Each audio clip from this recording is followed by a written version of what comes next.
America just gave Saudi Arabia exactly what it wanted: the world's most advanced fighter jet, a $1 trillion economic path, access to US nuclear tech, AI cooperation, defense agreements once considered impossible. But why now? Why give Saudi Arabia the keys to the future, military, economic, and strategic at this exact moment? And why is the Saudi Crown Prince Mohammed bin Salman being welcomed in Washington with a warmth and respect he hasn't seen since 2018? This visit wasn't normal, it was symbolic, it was a turning point, and today we'll break down exactly what the United States gave Saudi Arabia and the hidden reasons behind it. Stay with me because what happened in Washington this week could redefine the Middle East for the next 50 years. This is Denzel speaking, and welcome to the World of Intrigue. Do not forget to subscribe to the channel and hit the like button. Let's get started. After 7 years away from the White House, 7 years marked by controversy, geopolitical shifts, and global criticism, Crown Prince Mohammed bin Salman finally stepped into the US soil again. He did not come quietly. He was greeted with high protocol, meetings with President Trump, working lunches, a visit to Congress, a showcase economic forum at the Kennedy Center. This wasn't a visit, it was a reintroduction, a message to the world.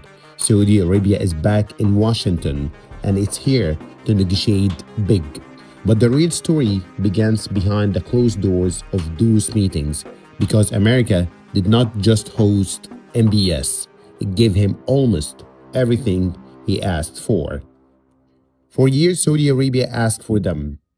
For years, America said no. We're talking about the F-35 stealth jets, the crown jewel of US military power.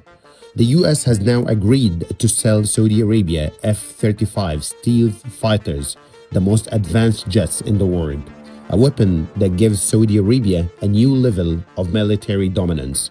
Why does it matter?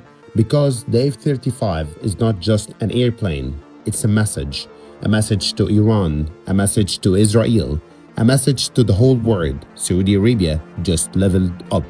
And when it comes to the second part, which is that $1 trillion economic package, let that sink in. $1 trillion. Saudi Arabia committed massive investments in US energy, nuclear cooperation, AI and US tech companies, strategic minerals, defense manufacturing, infrastructure, joint economic zones. This isn't just business, it's a long-term geopolitical bonding. $1 trillion doesn't buy products, it buys loyalty, it buys presence, it buys influence. The third part is a $30 billion in Aramco deals. Saudi Aramco signed over $30 billion in US agreements from LNG terminals to energy technology partnerships. Again, these deals deepen economic roots. You don't sign a $30 billion deal if you're planning to walk away. And when it comes to the fourth part, which is the US-Saudi nuclear cooperation, this might be the most important deal of all.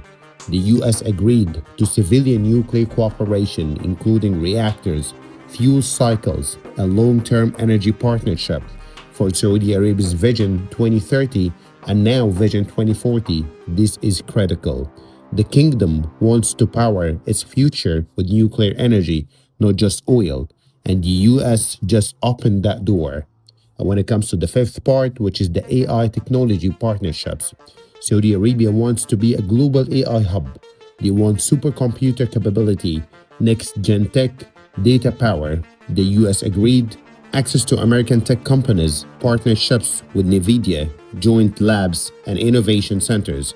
Saudi Arabia is not just buying tech, it's buying a seat at the future of global intelligence. And here's the most crucial question to the whole world. Why did America said yes? Reason one, the power play against China. Saudi Arabia has been strengthening ties with China, buying Chinese weapons, leaning into Peking diplomacy, partnering on tech and investment. The US is worried and very worried. Saudi Arabia controls the world's largest energy reserves, huge cash flow, and strategic geography. America cannot afford to lose Saudi Arabia to China. The F-35s, the nuclear deals, the AI partnerships, all of this is part of just one message: stay with us and not China. Reason number two, the Middle East is changing fast. Iran is rising, Israel is unstable, Gaza changed public perceptions, the Red Sea crisis exposed vulnerabilities, global shipping is under threat. The US needs a stable anchor in the Middle East, a partner with money, power, and strategic influence. That partner is Saudi Arabia. Number three, America needs Saudi money. $1 trillion is not an investment, it's a lifetime because it helps US energy production, US manufacturing, US tech companies, US jobs, US political capital. In an election period, do you think that doesn't matter? You need to think and to reconsider your thoughts. Of course it does. Number four, Vision 2040 requires US partnership. Saudi Arabia wants AI dominance, a clean energy, advanced weapons, and a great economy, and they want it fast. To achieve it, they need the American technology. This gives the US leverage, and America is using it.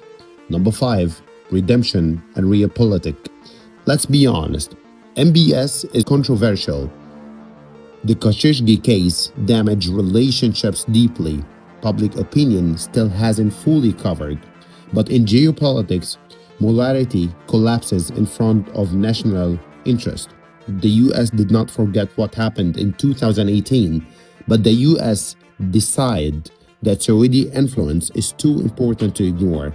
This visit was the final step in MBS' slow international rehabilitation. America gave him the welcome he wanted because America needed things too. Everything comes with a cost. This new partnership could upset Iran, worry Israel, increase regional arms competition, place Saudi Arabia in a delicate position between China and America, create new expectations and obligations. And on the American side, critics warn, are we rewarding bad behavior?